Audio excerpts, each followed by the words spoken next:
نحمده ونصلي ونسلم على رسوله الكريم أما بعد فأعوذ بالله من الشيطان الرجيم بسم الله الرحمن الرحيم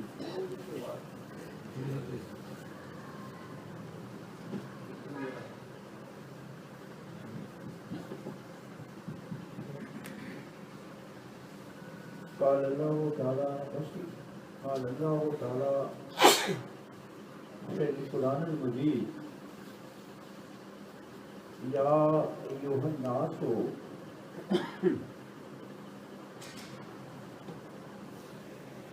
كلوا مما في الأرض حلالا طيبا ولا تتبعوا خطوات الشيطان إنه لكم عدو مبين صدق الله العظيم وصدق رسوله النبي الكريم ونحن على ذلك من الشاكرين والذاكرين والحمد لله رب العالمين. موضوع سامعین، سورہ بقرہ کی آیت نمبر 168 پڑھنے کا شرف حاصل ہوا. ذات باری تعالیٰ فرما رہی ہے شاہ اے لوگوں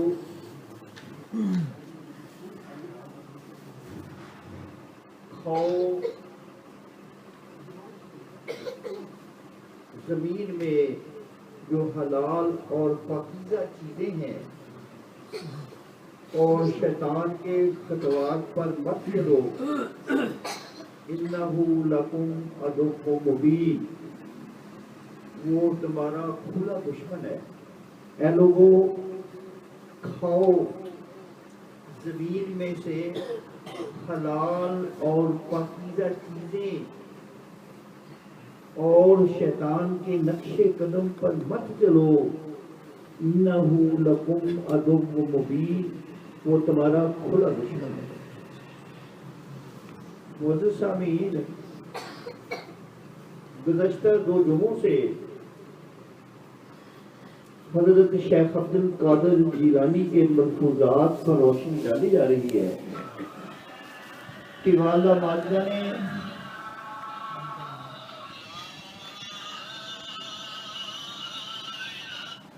انہیں 2 نصیحتیں کی تھی: عقل حلال، صدق وقار.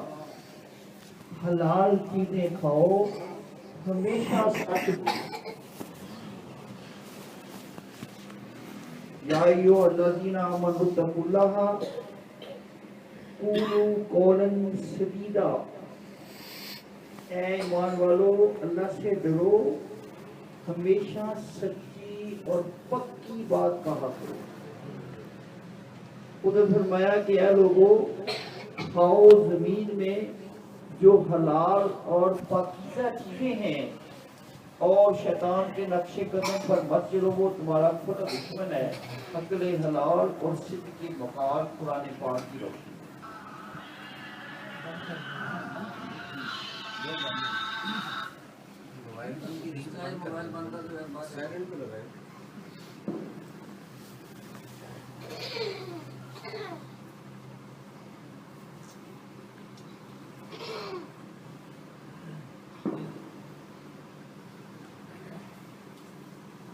یہ دونوں چیزیں انسان کے کردار کو بلند کرنے کے لیے، مضبوط کرنے کے لیے سخت ضرورت ہے. اس کے حالات کیوں؟ کیونکہ رزق سے ہی خون بنتا ہے، خون کے اجزاء بنتے ہیں اور وہی جسم کی قوت بنتا ہے اور اس قوت سے ہی اس کے اعمال اور افعال سرزد ہوتے ہیں. اگر وہ حرام کی خوراک کھائے گا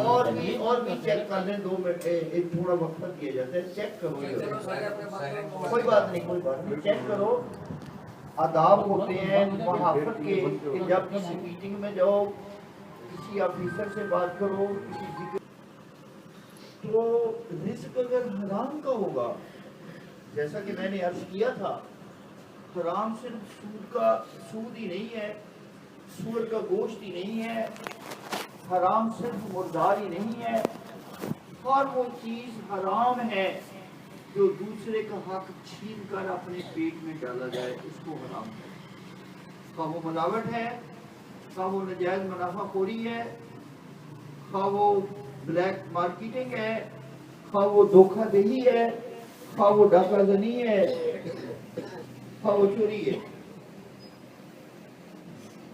تمام برائیاں تمام خطائیں حرام رزق کا ہی نتیجہ ہے اگر ایک معاشرے میں روزی حلال طریقے سے کمائی جائے تو 90% برائیاں اس معاشرے سے ویسے ختم ہو جاتی خود ختم ہو جاتی ہیں حلال رزق کی یہ برکت ہے حلال رزق سے جو خون بنتا ہے اس کے اجزاء بنتے ہیں باڈی کے اندر طاقت بنتی ہے اس سے جو افعال سرزد ہوتے ہیں وہ سچائی پر مبنی ہوتے ہیں خود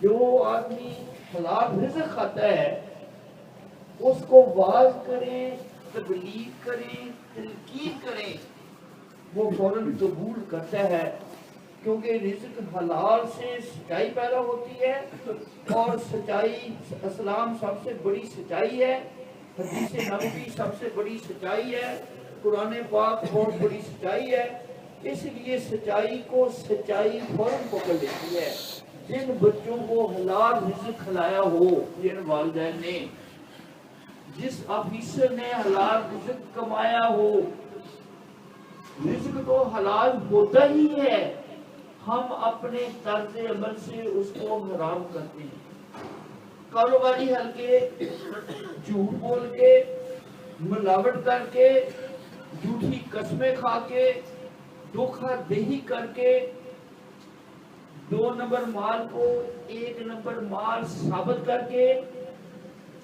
نجائز منافع خوری کر کے وعدے کی پابندی نہ کر کے خود حرام کرتے ہیں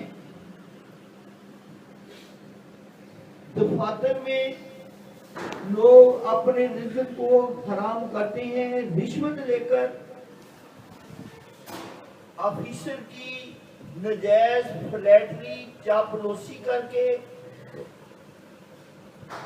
اپنی اچھی رپورٹیں لکھوانا دوسروں کے حق پر ڈاکہ ڈالنا کام بھی نہیں کرنا صرف فلیٹری چاپلوسی خوشامد کی بنیاد پر ہی اعلیٰ کارکردگی کی رپورٹ لے لینا اور کام نہ کرنا یہ رپورٹ تو مل جائے گی انکریمنٹ تو مل جائے گی لیکن آپ نے اپنے رزق کو خود حرام کیا رزق حلال کھانا مرغی حلال ہے چھری اگر اس طرف اللہ اکبر کہہ کر پھیرو گے تو حلال ہو جائے گی وہی چھری اگر اس طرف پھیرو گے بھلے اللہ اکبر کہہ کر ہی پھیرو وہ حرام ہو جائے گی آپ کے طریقے نے آپ کے فعل نے حلال کو حرام کر دیا لیٹ جانا دفتر میں جھوٹ بولنا کہ میرا ایکسیڈنٹ راستے میں ہو گیا راستہ بلاک تھا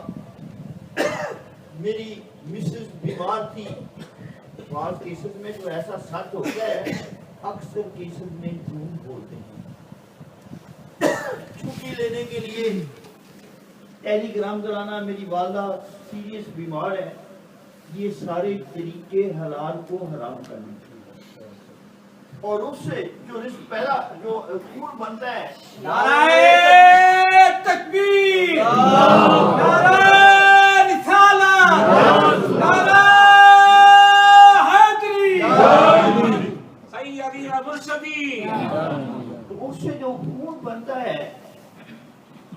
حرام ہوتا ہے. حرام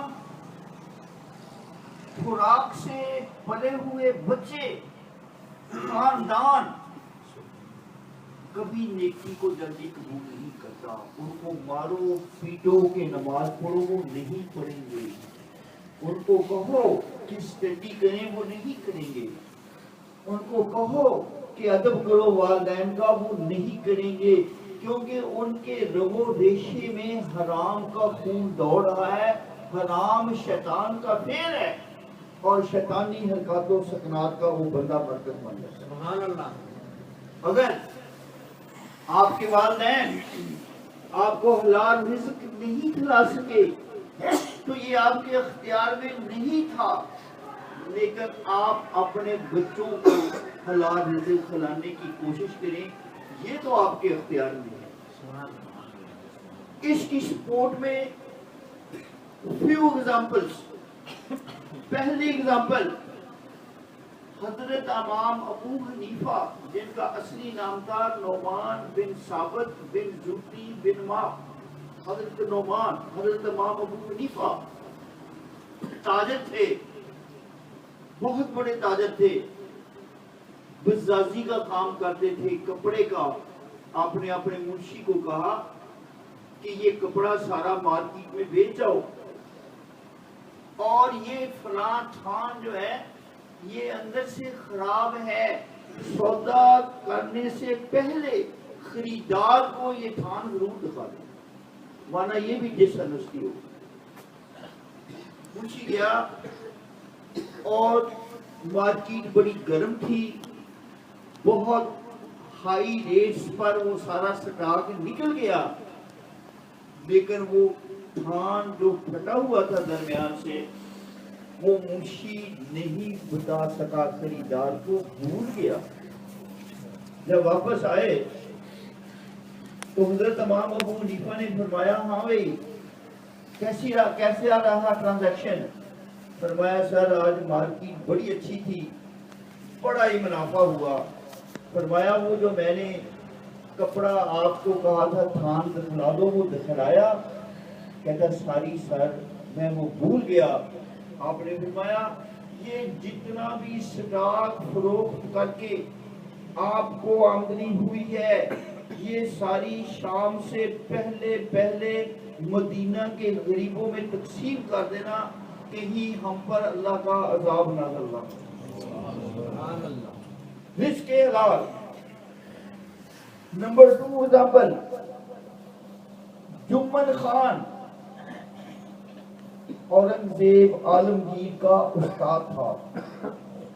اورنگزیب عالمگیر ایک مسلمان حکمران تھا مغلیہ بادشاہوں میں سے، جو قرآن لکھ کر اور ٹوپیاں سی کر اپنا گزرے اوقات کیا کرتا تھا، اور راتوں کو گلیوں میں گشت کیا کرتا تھا کہ کوئی پرابلم میں ہے تو میں اس کا پرابلم سالو کر سکوں. وہ گھوم رہا تھا، بارش ہو رہی تھی، ایک ہندو سیٹھ باہر کھڑا گلی میں بارش میں بڑا پریشان تھا. اورنگزیب عالمگیر نے پوچھا کیا بات ہے؟ کہا سر میں کسی مزدور کی تلاش میں ہوں، یہ میرے مکان کی چھت جو ہے نا لیکیج کر رہی ہے اور پانی سارا اندر گر رہا ہے. فرمایا اورنگزیب عالمگیر نے کہ میں بھی مزدور ہوں، میں مزدوری ڈھونڈ رہا ہوں. تو انہوں نے کہا یہ صاحب کامن. تو اورنگزیب عالمگیر نے وہ چھت جو ہے اس کو صحیح کر دیا، ٹھیک کر دیا. اس کے سلے میں ہندو سیٹھ نے کچھ ٹکے عطا کیے مزدوری کے طور پر. اورنگزیب عالمگیر چلا گیا. ایک دن اس کا استاد جمن خان آیا تو as a token of respect خدمت کے طور پر اورنگزیب عالمگیر نے اپنے استاد کو وہ چند ٹکے دے دیے. کچھ عرصے کے بعد، کچھ سالوں کے بعد ریونیو کی بکس جب اورنگزیب عالمگیر کے سامنے آئیں تو اس نے دیکھا کہ جمن خان اس کا جو غریب استاد تھا، جو نان نفقے کے لیے ترستا تھا، اس نے بہت سارا معاملہ ادا کیا، ریونیو پیمنٹ کی ہے، پے کیا ہے۔ اس نے بلایا اور جمن خان سے کہا کہ آپ تو غریب تھے، مخلوق الحال تھے، مفلس تھے، یہ اتنی زمینیں اور اتنا ٹیکس بتاؤ ریونیو جو آپ نے دیا ہے، یہ کہاں سے پیسہ آیا؟ اس نے کہا سر آپ کو یاد ہے کچھ سال پہلے میں آپ کے پاس آیا تھا، آپ نے مجھے چند ٹکے ادا کیے تھے، میں نے زمین لیز پر لی تھی، اس میں اتنی برکت ہو گئی، پھر میں نے اور زمین لے لی، پھر اس میں اور برکت ہو گئی، پھر میں نے اور زمین لے لی، اس میں اور برکت ہو گئی۔ تو فرمایا یہ وہی جس کے حلال تھا، جس کی برکت سے یہ ساری ڈیولپمنٹ ہوئی۔ جس کے حلال کھانے والا بڑھتا ہے، پھلتا پھولتا ہے، سٹرانگ ہوتا ہے، جسمانی طاقت بھی، اخلاقی طاقت بھی جس کے حلال سے وجود کے اندر پیدا ہوتی ہے۔ تیسری اگزامپل، حضرت مجدد الثانی رحمۃ اللہ علیہ کے ایک خلیفہ نے مکتوب لکھا کہ سر میں کچھ عرصے سے مراقبے رکھتا ہوں، ذکر فکر کرتا ہوں، تہجد پڑھتا ہوں، لیکن مجھے لذت نہیں آ رہی عبادت میں، بے سکونی، بے چینی ہے، عبادت میں کوئی لذت نہیں۔ حضرت مجدد الثانی نے لکھا کہ یس، آپ اپنا انتصاب کرو، چیک کرو، رزق کہیں آپ کے رزق میں کوئی حرام کی آمیزش تو نہیں؟ فرمایا سر میں نے چیک کیا ہے، اپنا سارا اپنے آپ کو اپنا محاسبہ کیا ہے، میں نے اپنے ماضی کی سارے ایکشنز دیکھے ہیں، الحمدللہ رزق تو میرا حلال ہے۔ فرمایا اوکے، پھر میں چیک کرتا ہوں۔ آپ نے مراقبہ کیا مجدد الثانی رحمۃ اللہ علیہ، تو انہوں نے دیکھا کہ ان کی بیوی ایک دن گھر میں ایندھن نہیں تھا، ان کی مسز پڑوسی کے گھر کے باہر جو ایندھن کا انبار لگا تھا، جسے وہ پنجابی میں بالن کہتے ہیں، جی ایندھن کہتے ہیں، اس میں سے تھوڑا سا اٹھا کر اس کی اجازت کے بغیر کھانا پکایا تھا۔ وہ کھانا مجدد الثانی کے خلیفہ نے کھایا، اس کی ساری کیفیات ختم ہو گئی۔ انڈائریکٹ امپیکٹ جس کے حرام کا۔ اسی طریقے سے حضرت بہلول دانا ہارون رشید کے سالے تھے، ہارون رشید کی بیوی زبیدہ کے بھائی تھے، اللہ کے بہت بڑے ولی تھے، مجذوب تھے بہلول دانا رحمت اللہ علیہ۔ ایک دن مسٹر بہلول دانا نے ہارون رشید کو کہا کہ یہ امور مملکت جو ہیں ایک دن کے لیے مجھے سنبھال دو، میں دیکھوں معاشرے میں تباہی کی وجوہات کیا ہیں۔ بہلول دانا نے کہا، ہارون رشید نے کہا بھائی جان ٹھیک ہے، میں ایک دن کے لیے ساری پابند آپ کو دیتا ہوں۔ اعلان کر دیا کہ ایک دن کے لیے بادشاہت اور حکمرانی کے سارے انداز بہلول دانا چلا۔ وہ ایک دکان پر گئے اور اس سے پوچھا کہ آپ 1 روپے کی چیز کتنے روپے میں بیچتے ہیں؟ اس نے کہا سر میں 10 روپے میں بیچتا ہوں، 10 ٹائمز پروفٹ۔ فرمایا یار آپ تو پھر بڑے امیر ہوں گے۔ کہا کہاں سر، گھر میں بیماری نہیں جان چھوڑتی، سارے پیسے ادھر لگ جاتے ہیں، ڈاکہ لگ گیا، چوری لگ گئی، سارے پیسے ادھر چلے گئے، وہی فاقہ کشی کی بات۔ دوسرے دکاندار کے پاس گیا، اس نے کہا کہ آپ 1 روپے کی چیز کتنے پیسوں میں بیچتے ہیں؟ اس نے کہا 5 روپیز۔ میں یار آپ تو پھر بڑے مالدار ہوں گے۔ کہتے کہاں سر، وہ جانور سارے مر گئے، فصلیں ساری تباہ ہو گئی، پیسہ کسی کو دیا ہوا تھا وہ آدمی مر گیا، ریکوری زیرو ہو گئی، برا حال ہے، مالی مشکلات کا سخت شکار۔ ایک تیسرے دکاندار کے پاس گیا، اس نے کہا سر میں 1 روپے کی چیز 1.5 روپے میں بیچتا ہوں۔ تو حضرت بہلول تعالیٰ نے کہا پھر کیا حالات ہے آپ کے گھر میں؟ کہتے جی اللہ کا بڑا ہی فضل و کرم ہے، گھر میں سکون ہے، راحت ہے، بچوں میں محبت پیار اور اتحاد اور اتفاق ہے، بیوی مؤدب ہے، گھر میں جاتا ہوں ایسے لگتا ہے جیسے جنت میں آ گیا ہوں، اس کے حلال کے فضل و برکات۔ حضرت عیسیٰ علیہ السلام ون ٹائم قبرستان کے پاس سے گزر رہے تھے،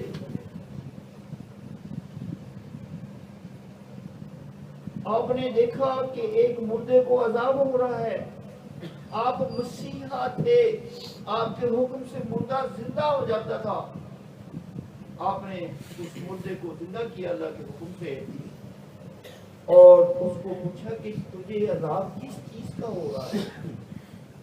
فرمایا سر میں ایک دن جا رہا تھا، ایک گھر کے باہر ایندھن تھا، میں نے اس کی اجازت کے بغیر اس سے وہ چھوٹی سی لکڑی توڑی خلال کے طور پر استعمال کرنے کے لیے، خلال کے طور پر استعمال کرنے کے لیے میں نے اس کو یوز کیا، 4000 سال سے میں زیر خاک پڑا ہوں اور اس عذاب میں مبتلا ہوں۔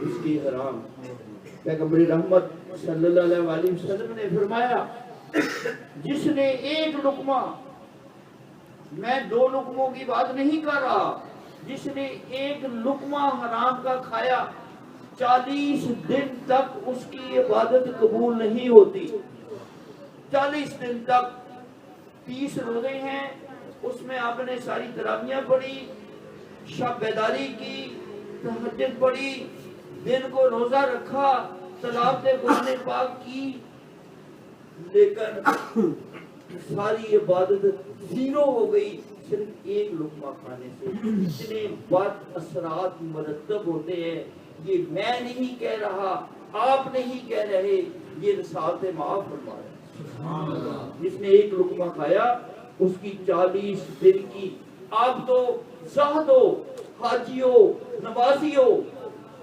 سارے کام تو کرتے ہیں، لیکن اس کے حرام کی بنیاد پر نہ کرو تاکہ یہ سارا زیرو نہ ہو۔ آپ نے فرمایا جو جسم حرام کی رشوت کی کمائی سے پلا ہو وہ جہنم کی آگ کا ایندھن بنے گا۔ اپنے بچوں کو، اپنے خاندان کو، اپنے آپ کو جہنم کا ایندھن مت بناؤ، جہنم کا ایندھن بنے گا وہ وجود جو حرام کی کمائی سے پلا ہو، وہ جہنم کی آگ کا ایندھن بنے گا۔ تیسری حدیث پیغمبر رحمت نے فرمایا کہ آپ نے ایک کپڑا حرام کی کمائی سے، 5 میٹر تو حلال کی کمائی سے تھا، 6 میٹر آپ نے کسی سے رشوت لے کر دیا تو وہ جب تک کپڑا آپ کے جسم پر ہے پھٹے گا نہیں، آپ کی کوئی عبادت قبول نہیں۔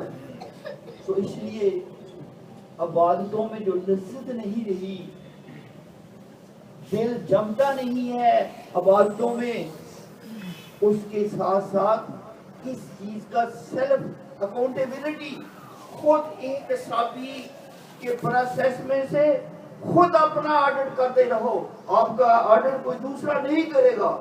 آپ کے اندر سب سے بڑا آڈیٹر اللہ تعالیٰ نے رکھا ہوا ہے ضمیر کی شکل، وہ آپ کو اندر سے بتاتا، دل کا مفتی سب سے پہلے بولتا ہے، سب سے اونچی بولتا ہے۔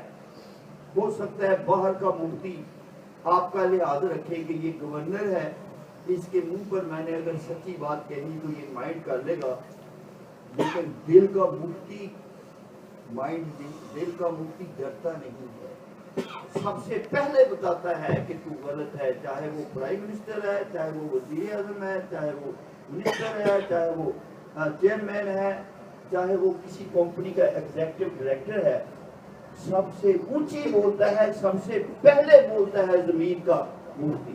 آپ کے اندر رکھا ہے، میرے اندر رکھا ہے، اس کی روشنی میں آپ احتساب کرتے رہنا چاہیے۔ پیغمبر رحمت صلی اللہ علیہ وسلم معاذ بن جبل کو مدینے کا گورنر اپوائنٹ کیا، وہ گھوڑے پر بیٹھا ہے، پیغمبر رحمت ساتھ ساتھ چلتے جا رہے ہیں اور اس کو مختلف نصیحتیں کر رہے ہیں۔ اس نے کہا یا رسول اللہ صلی اللہ علیہ وسلم،